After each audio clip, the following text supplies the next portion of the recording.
in his first in-ring action here in the match.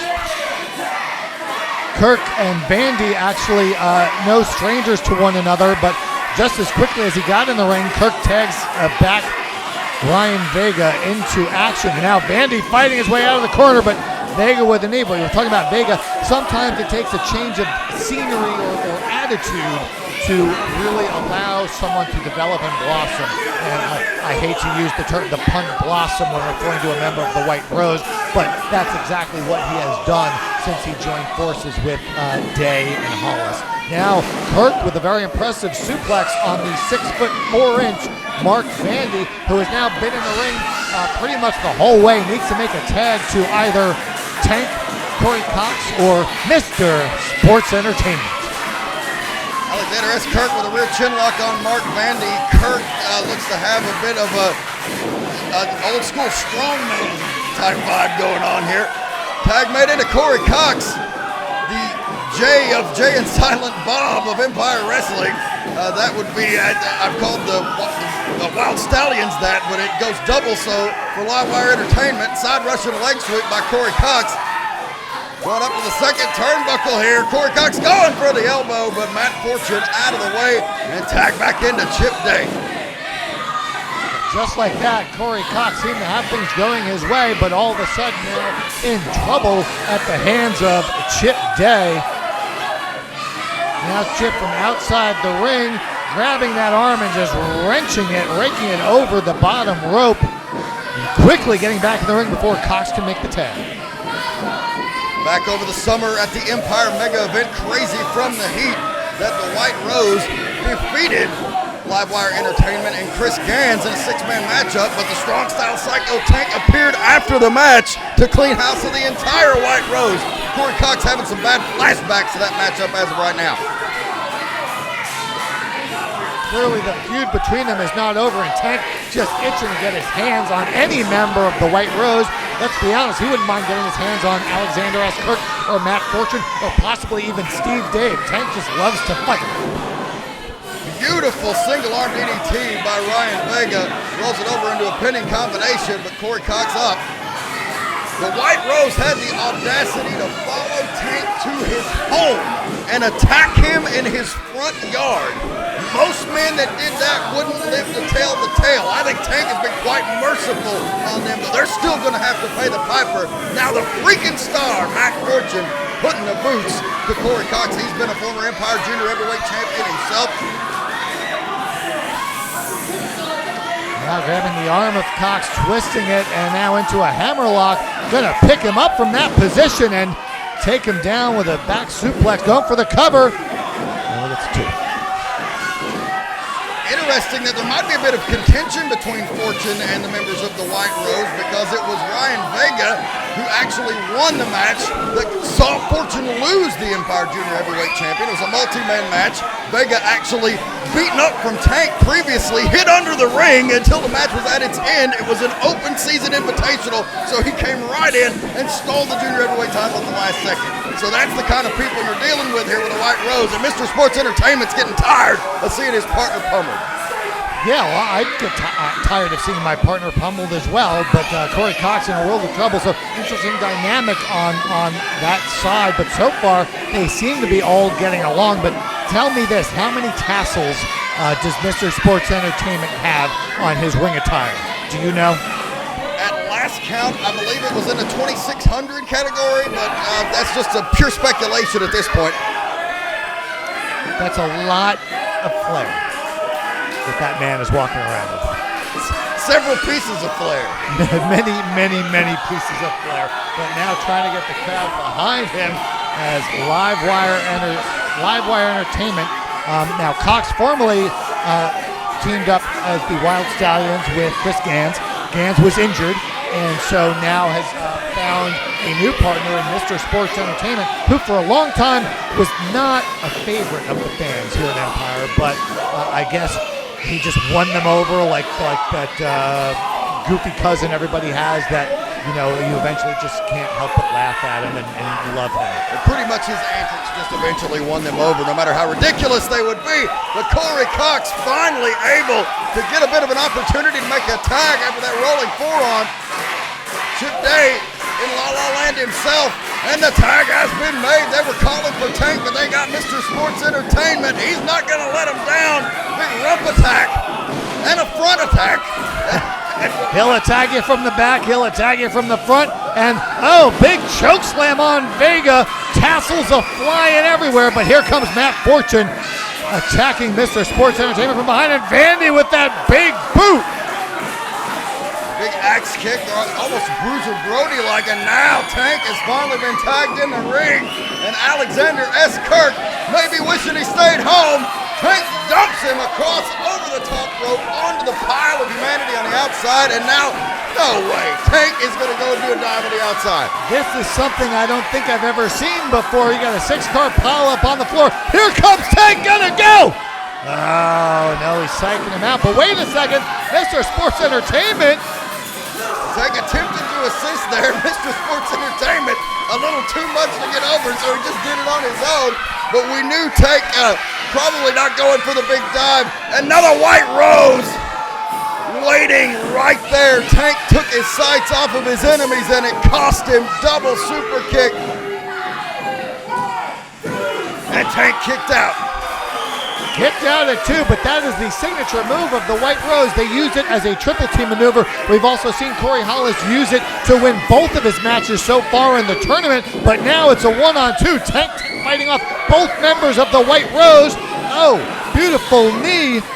Chip Day smiling with black tooth grin as Tank takes him out. And now Sports Entertainment and Tank with a double barrel roll.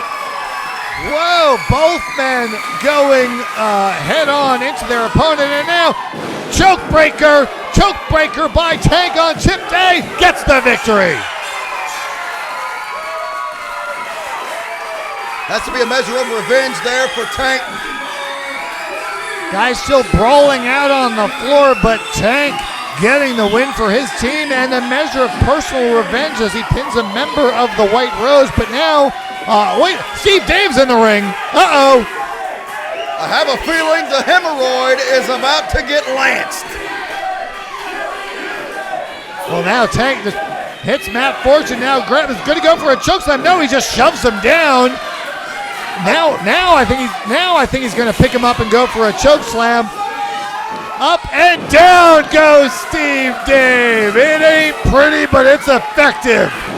Steve Dave tried everything in his power to escape the clutches, and it's probably a good thing that he was wearing dark pants after that. Finals coming up next, Scenic City Invatational.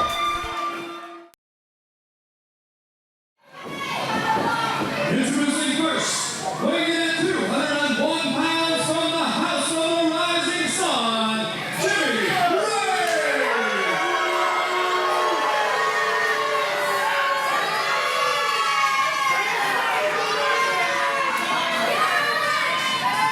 Introducing next, weighing in at 192 pounds from Greenville, Alabama, Corey Hollis!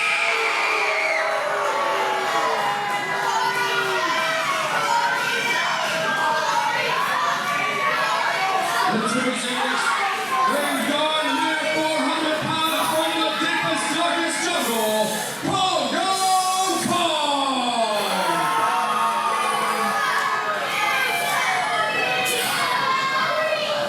And the final entrant, weighing in at 245 pounds from Greensboro, North Carolina, is the modern-day Viking, Dorian!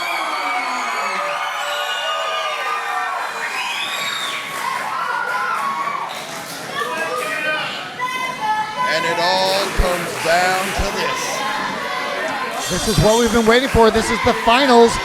4 men in the ring, and this is Lucha rules, so there's going to be 2 combatants in the ring at any one time. You can tag in or out, or when one opponent leaves the ring, one of the competitors on the apron can come in and take their place. And it looks like Gunner and Corey Hollis are going to start things off in what is a very eclectic Final Four. Very unique combination of athletes. It's certainly not your traditional matchup that we would see here. All men bring their own unique abilities and skill sets and personalities to this final here in the Scenic City Tournament. Big Shoulder tackle, down goes Corey Hollis. To try to match power with Gunner. He is going to be out of his league. Hollis just tagged in Kong. And with that look Congo Kong gave him, I'd hope he doesn't mistake Hollis for a shrunken head and try to wear him as a necklace. Well, now we've seen Kong already against Tank and against Moose, and now we're going to see him against Gunner. But Congo Kong so far has been the monster killer of this tournament. And I have to address, I got a little emotional earlier when it came to Jimmy Ray, but you know, like I said, I've spent a lot of time with him on the road, and I'm not playing favorites, but it's hard not to become attached to someone that you spend so much time with. You know, I'm pulling for him as a person, as a human being, and just when you pull a sham like that, I just took it more personally than I should have. He certainly deserves to be here. He's one of the best wrestlers in the world today.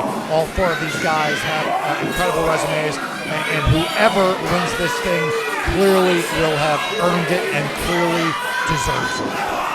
Congo Kong with a Beal out of the corner onto Gunner. And he's not a man that gets tossed around like that quite often. No, he's making Gunner look like Corey Hollis size-wise. The difference between Kong and Gunner is about the same as the difference between Gunner and Hollis, and he's just throwing him around like a rag doll, though only gets a 1 count there. Congo Kong measuring Gunner and tags in Jimmy Rave. He caught Jimmy napping there. Yeah, Jimmy Rave with his back to the ring, and you don't want to do that, especially given the rules of this match.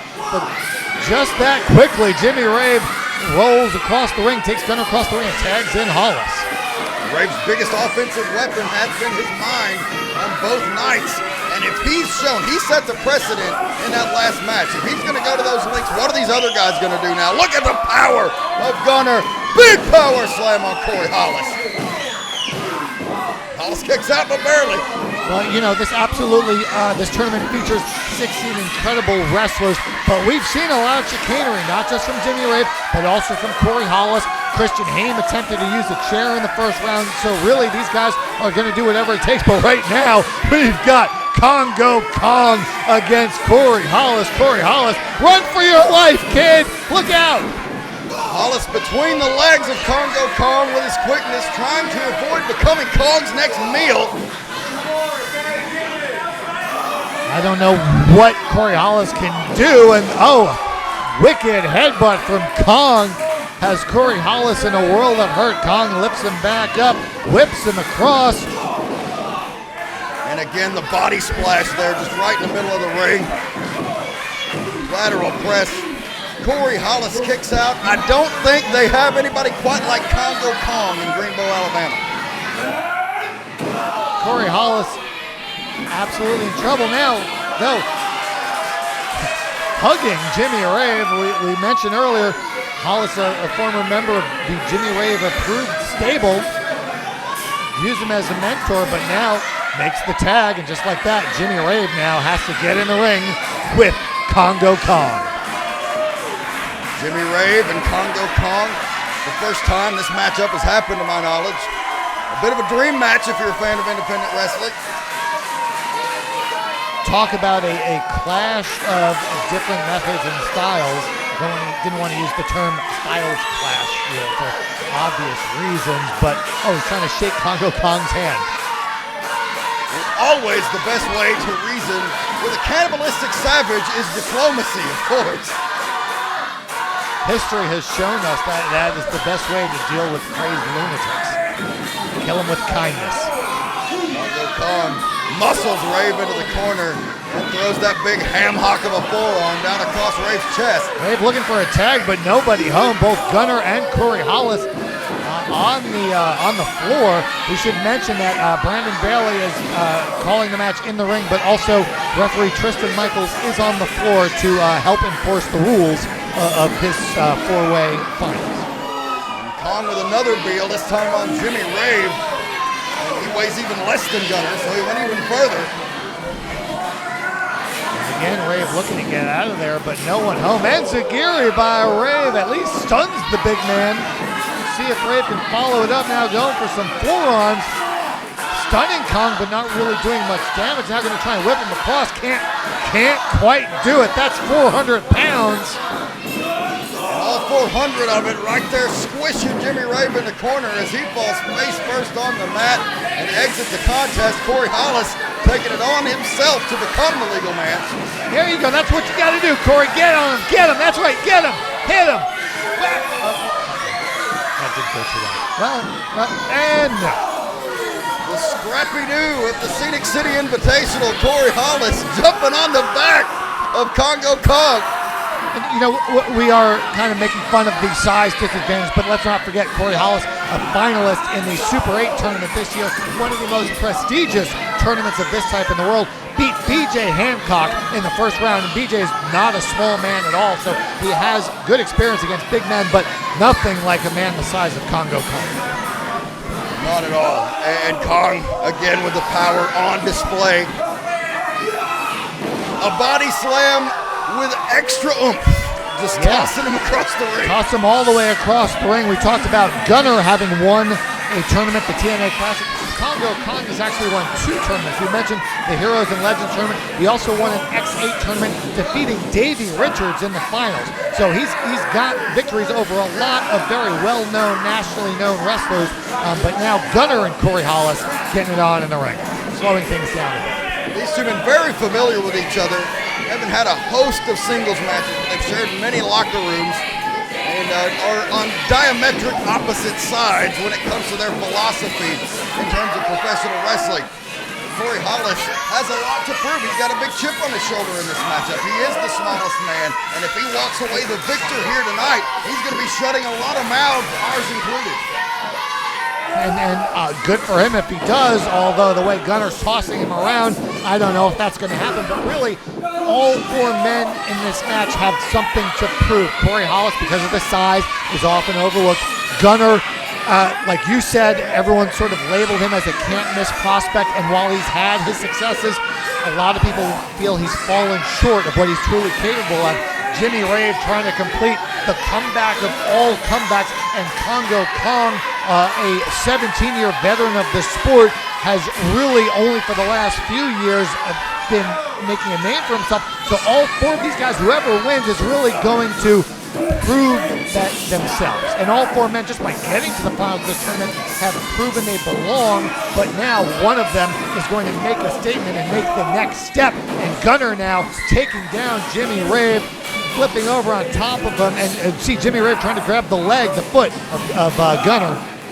Jimmy Rave, best not underestimate Gunner. He's much more than a meathead, as we talked about earlier. He just went hold for hold with Jimmy Rave, one of the finest wrestling technicians on the planet. But now Rave does have the upper hand. They're grapevining the leg. Yeah, you know, Gunner in the first round beat Christian Hayne, a guy who probably has the most endurance of anyone in the tournament, and then beat Ace Rockwell, who's the sentimental favorite in this tournament, being the hometown boy and also being trained by Greg Hollander. So Gunner has really beaten some impressive guys to get to the finals, whereas Jimmy Rave beat Anthony Henry in a heck of a first-round match, and then did what he did to Gunnar Miller. But now look out, we've got Congo Kong and Gunnar, the battle of the big men, and not much of a battle so far, as Kong clearly has the advantage over Gunnar every time they've squared off together. If I had to pick a victor right off the bat here, I'd have to say it's hard-pressed to argue that Kong would be the favorite. Of course, we are looking at 4 elite competitors, the very best of the very best, and that's why they're here at the Scenic City Invatational. And this is a night, 2 nights actually, that are to represent Southern wrestling and put us on the map. And I think these guys have done just that, and right now we're here in the thick of the finals. You've got TNA star Gunner, Ring of Honor star Moose, Ring of Honor star Caprice Coleman, former Ring of Honor and TNA star Jimmy Rave, and then aside from that, you have 12 of the best wrestlers in the Southeast, not just from around here in Chattanooga, but from Georgia, North Carolina, even stretching out as far as Indiana, and the deepest, darkest jungle, which I think is in the South somewhere. Isn't it Jerry Lawler's backyard? Wasn't that where Kamala came from? I think so, yeah. So the deepest, darkest jungle is around there somewhere. But Jimmy Rave firing forearm shots, trying to make Congo Kong homesick, but no luck. Off the ropes he goes. Big back body drop. Another thing that might make Kong the favorite of the 4 men in the finals, he actually has the least the shortest amount of ring time to get there at under 20 minutes. Whereas compare that to Jimmy Rave, who's been in the ring over 33 minutes going into the match. And now Kong just manhandling Corey Hollis. Hollis whipped off the ropes again by Kong. Smart move by Hollis. He saw it coming. Whoa, drop kick takes Kong up and over the top rope to the floor. Hollis a little stunned himself, but that just shows you the power he has in that compact body. Now going to work on Gunner, just forearm attack to the back, but Gunner able to power Hollis into the turnbuckle. When Kong exited the ring, Gunner took the opportunity to become the legal man. And he certainly got the size advantage over Hollis, and certainly going to try to put that to use here. Hooks him going for the fisherman suplex and a bridge, and Hollis kicks out. Fisherman suplex into a bridge, commonly referred to as the Perfect Plex, named after Mr. Perfect Kurt Hennig, one of the all-time greats. But Gunner unable to get the win with it, and now just, I think he's trying to just squeeze the head of Corey Hollis until it pops. Gunner is a man of great respect. He's a man of great fortitude, but he's a man with a lot of class. And he's not normally going to take a shortcut, but it seems the rules have been thrown out the window here in terms of what it takes to get this done. So he is playing and fighting fire with fire.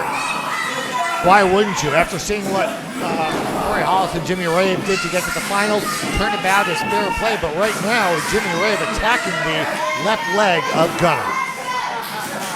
Jimmy Rave knows the way to neutralize some of that power of Gunner is to take out one of those legs, one of the things that keeps him at a vertical base, because on the mat, he's certainly a lot easier to beat than he is standing tall, being the modern-day Viking that he is. You would have to think Jimmy Rave has the advantage once it goes to the mat. Gunner's no slouch, don't get me wrong, but certainly when it comes to, wrestling, catch can wrestling on the mat, Jimmy Rave would seem to have his advantage there, so that's where he wants to take Gunner. Now, with his foot, he tags Corey Hollis. We mentioned earlier, Corey Hollis, a former member of Jimmy Rave, approved. It looks a little bit to me like these guys are sort of implementing a little bit of teamwork here in the early stages of this match. Interesting to note, the foot tag actually illegal in Empire Wrestling, but legal for the purpose of this tournament, being a four-way elimination style match. Now Corey Hollis just punching the knee of Gunner. And what Jimmy Rave started, Corey Hollis is continuing. But yeah, we are at the home base of Empire Wrestling, but this tournament is under the confines of the Scenic City Invatational and tournament organizer Scott Hensley. But we do want to thank the owners of Empire, Drew and Susan Molinax, for allowing us to use their venue and bring something special to the Empire Wrestling fans and also the great fans of the Southeast. Matter of fact, I know a guy who traveled by bus almost 6 hours each way to witness this tournament. We had fans coming from all over the Southeast, Georgia, North Carolina, Tennessee, Alabama, to see this unique and now, as was announced earlier tonight, annual event. This is the first Scenic City, but it's not going to be the last. Jimmy Rave locks in the figure four leg lock. Really applying pressure to those ligaments, and now using Corey Hollis on the outside for an assist there. You've got two guys that have made it clear they're going to do whatever it takes to advance in this thing. And so far, the two smallest men in the ring are using what you referred to as their biggest offensive weapon, their minds.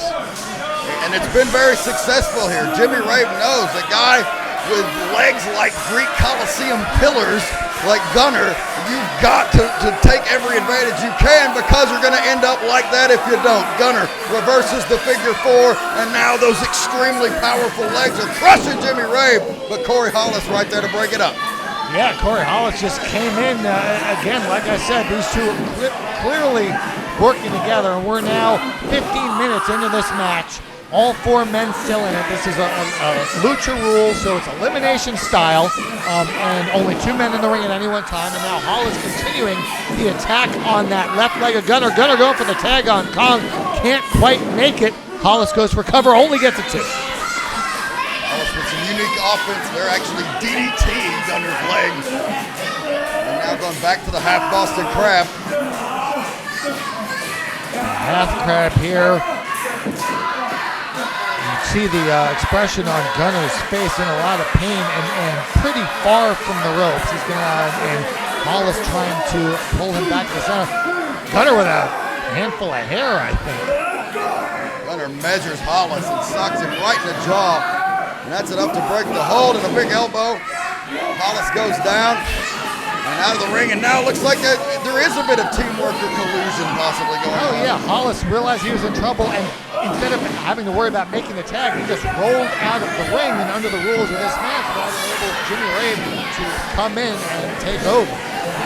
On an environment as cutthroat as this, I have to question whether or not that alliance will be short-lived, or will be one that maybe reunites the Jimmy Rave approved faction. Who knows? Yeah, but then what happens? So let's say they team up and somehow are able to eliminate both Gunner and Congo Kong. Then what are they going to do? What, was one of them going to lay down for the other? Of course not. So really, they're just trying to make it easier for themselves, but it's still every man for himself. Absolutely. Gunner fired back with a forearm shot, and another. Jimmy Rave quick to stop that momentum with a jawbreaker. Tag back into Corey Hollis. Actually some double teaming for the first time in this matchup, but Gunner senses the danger and gets out of the way. Yeah, but now Hollis and Rave seem to forget the rules of the match, that when Gunner goes to the floor, that enables another man to come to the ring, and Congo Kong behind them, waiting for him to turn around. Double clothesline by Congo Kong. Down goes Hollis, down goes Rave. Down goes Hollis again. Going after Rave in the corner, shoots him into the far corner, follows, big splash. Here comes Corey Hollis. Kong out of the way, and make it a double splash. Make mine a double, he says. Now both men down in the corner. Kong, what's he gonna do? Well now, and listen to this, the fans clearly behind Congo Kong. Barrel roll on both men. Just squash them like bugs. Hollis rolls away. Jimmy Rave just stunned in the corner. Out. Kong going for the cover. One. Just a 2 count. Rave able to kick out of that. Hollis now. Oh! Sit out body slam by Congo Kong. Innovative maneuver there. As Corey Hollis previously was a member of the most painful sandwich in wrestling history, I do believe. And now Gunner standing face to face with Kong at this important level of the matchup. Yeah, Gunner though a little weak on that left leg, trading forearm blows. Look at the size difference. Gunner is a big man. He's like 6 foot tall at least, and he's almost dwarfed by Congo Kong, who clocks in at 6'6". Gunner rapid fire forearms, peppering Kong, but again that vicious lariat. The same one that took Tank out and set him up for the big splash off the top. May have done the same for Gunner, but no, Jimmy Rave is in the ring. Gunner rolls out. Rave is now the legal man with Kong. Yeah, Rave trying to take him down with a chop, didn't do much damage. Kong charges though, and through the second rope, tossed out. Here comes Corey Hollis in the ring, attacks Jimmy Rave from behind. A very short-lived alliance between Corey Hollis and Jimmy Rave now, as Hollis trying to take advantage of things and charges in, but Jimmy flips him up over the top rope to the floor. Gunner in the ring now.